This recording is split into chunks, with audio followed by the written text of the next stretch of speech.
Saya ngomong Jakarta. Jakarta ini Pak, penduduknya di bawah 10 juta. APBD-nya 90 triliun.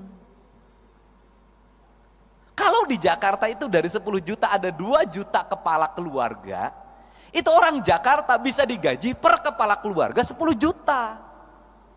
Kenapa? Karena 10 juta dikali 2 juta hanya 20 triliun. Kalau saya gubernurnya bagi.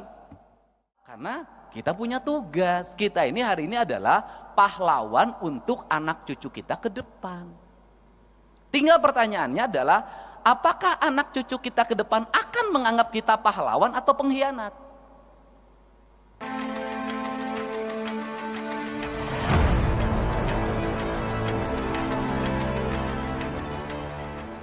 Harapan kita ke depan adalah ingin membangun keadilan fiskal. Keadilan fiskal itu gimana sih? Saya kemarin ketemu sama Gubernur Kalimantan Timur. Ini makan pemikiran, kan kita boleh dong punya pemikiran. Saya bilang, Gubernur Kaltim penduduknya berapa? 4 juta. Berarti kalau 4 juta, saya rata-rata satu rumahnya 4, saya bilang. Berarti rumahnya kan cuma 1 juta. Iya. Loh, kalau penduduk Kaltim 1 juta, rumahnya cuma 1 juta, kan sebenarnya bagi Kaltim ngasih 5 juta per rumah bisa.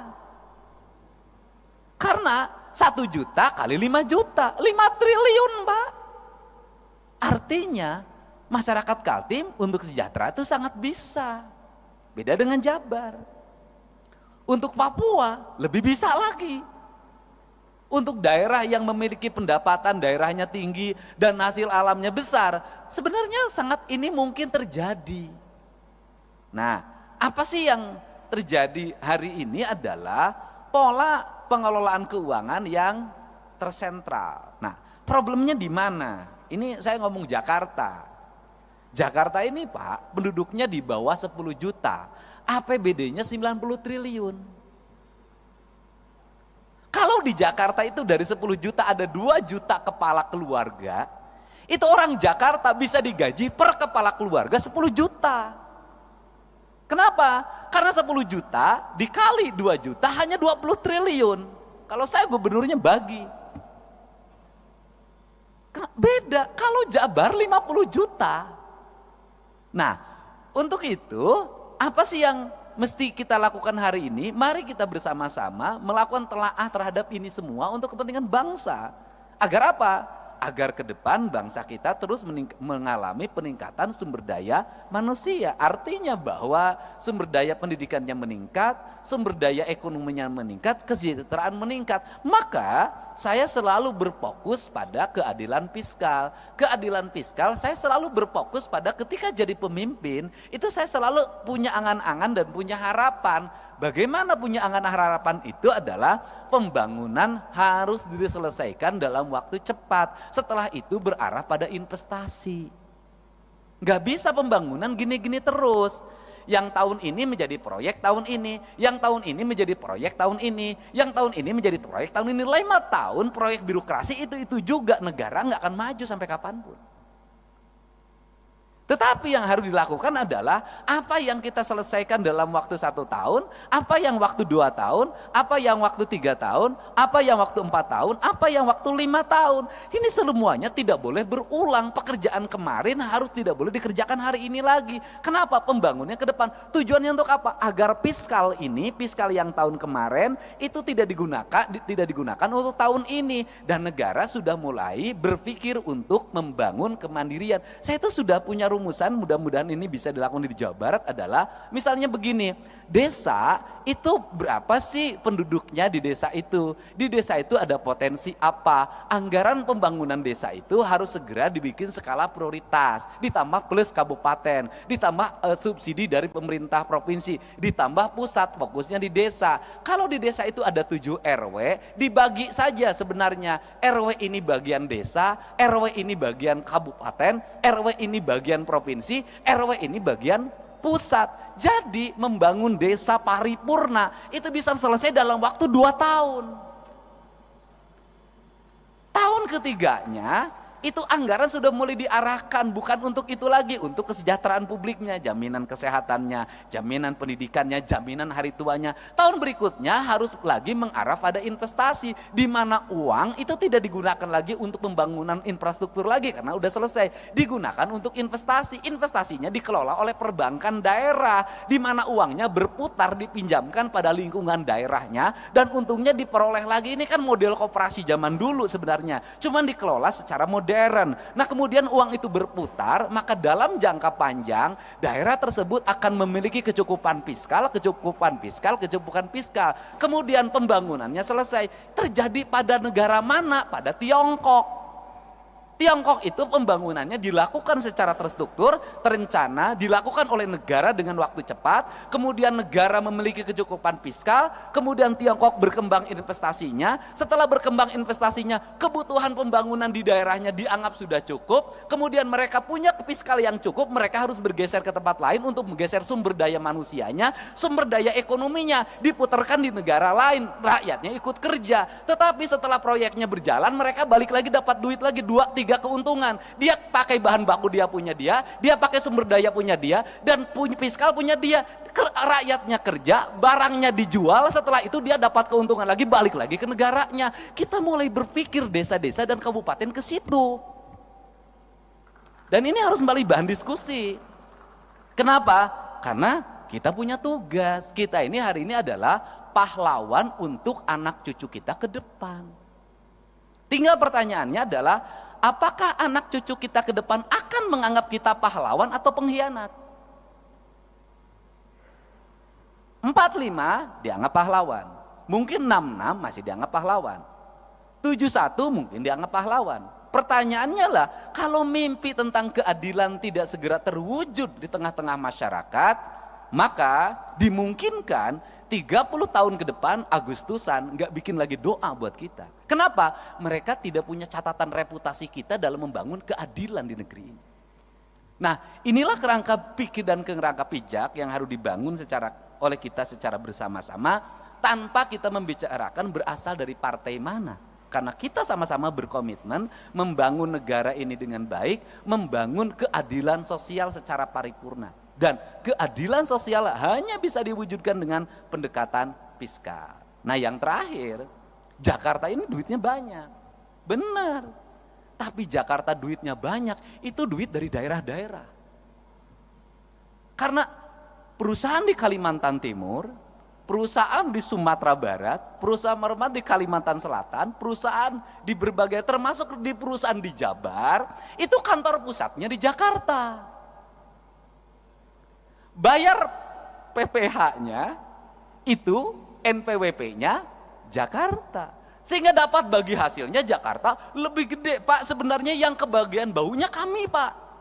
Yang kebagian demonstrasinya kami, Pak. Tapi yang menikmati dana bagi hasilnya Bapak, Pak. Untuk itu kesini kan sekarang sebagian, Pak. Ya, teman-teman itu loh.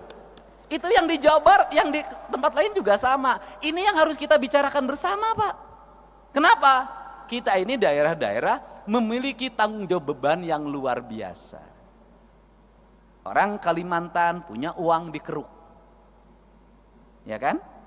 Kemudian orang Jawa Barat punya uang bagaimana? Ada debu, ada asap, ada limbah, ada jumlah manusia yang banyak dari mana-mana ke sini.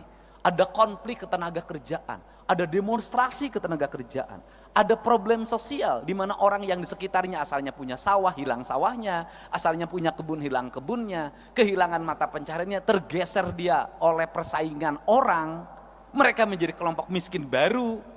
Nah, kemudian infrastrukturnya buruk, sanitasi lingkungannya buruk, pendidikannya, sekolah-sekolahnya buruk. Ini yang menjadi PR kita untuk diperbaiki.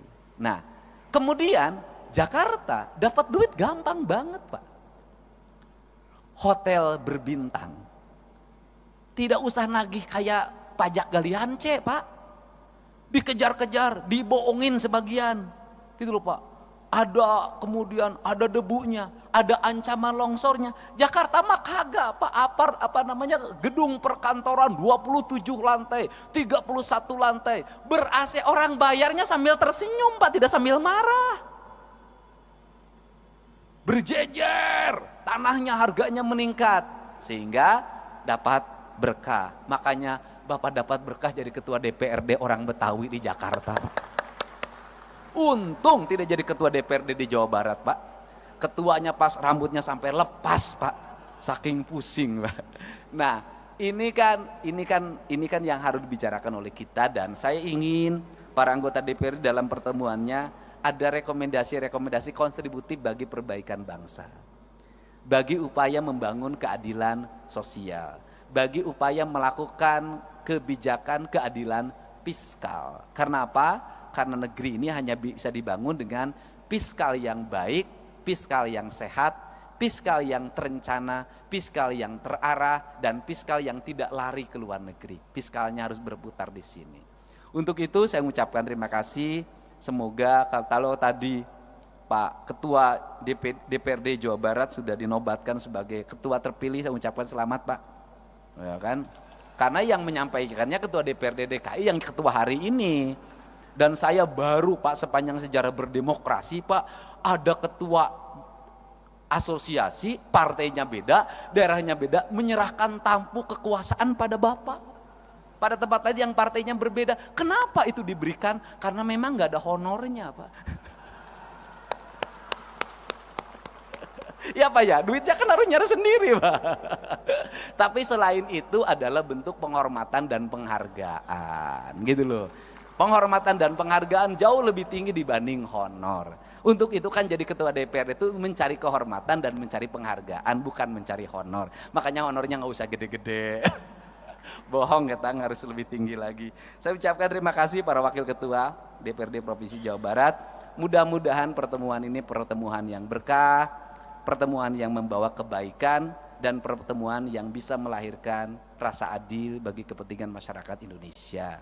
Dan kita berharap dengan kepemimpinan Pak Prabowo Subianto, kita akan bisa terus meningkatkan kinerja pembangunan, mendorong pertumbuhan, menyiapkan investasi, menjaga investasi dengan baik, menumbuhkan tenaga kerja, menjaga kesehatan rakyat, meningkatkan kualitas pendidikan, kualitas lingkungan hidup, dan layanan birokrasi yang berdaya guna, berhasil guna, memiliki aspek output, outcome, dan benefit yang pada akhirnya tercipta keadilan bagi seluruh rakyat Indonesia dalam bingkai Negara Kesatuan Republik Indonesia. Saya ucapkan terima kasih, dan terakhir, ini bahan renungan kita, Pak. Ini saya selalu ngomong berulang-ulang. Gedung ini namanya gedung sate, Pak.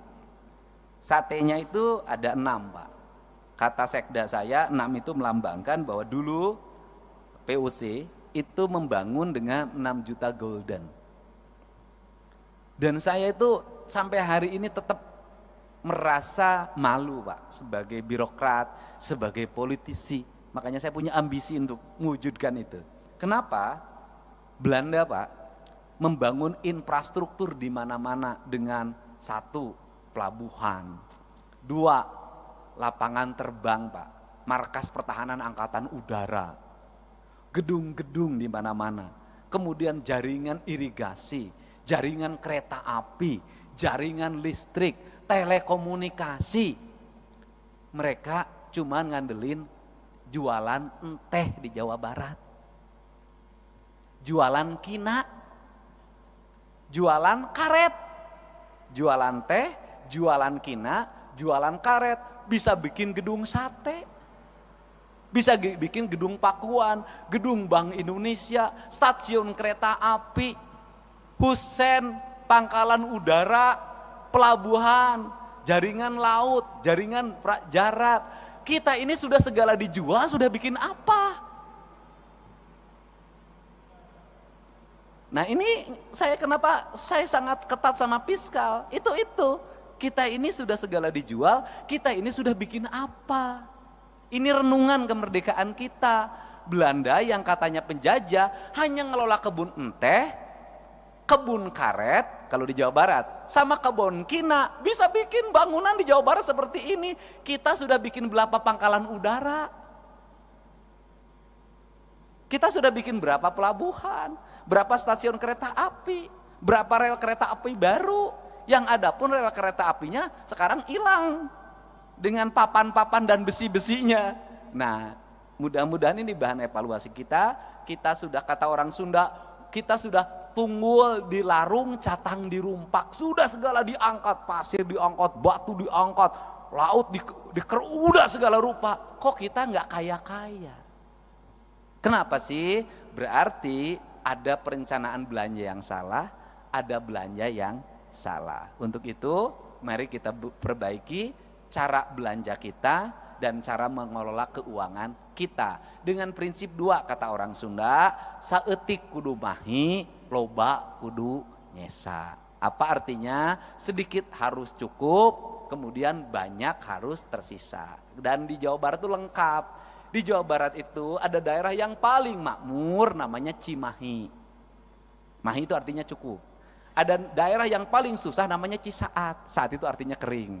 Nah itu Jawa Barat. Dan Jawa Barat itu kekuatannya di air. Jadi kalau orang Jawa Barat pengen makmur, maka perkuatlah pengelolaan air.